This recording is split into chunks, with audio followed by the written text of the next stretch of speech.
बोल सच्चे दरबार की जय।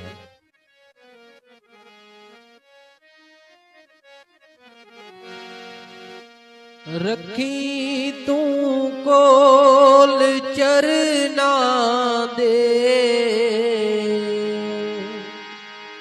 मैं चरना दी तूड़ बाबा भुमण श्याम। रखी तू कोल चरना दे, मैं चरना दी तूड़ बाबा भुमण श्याम।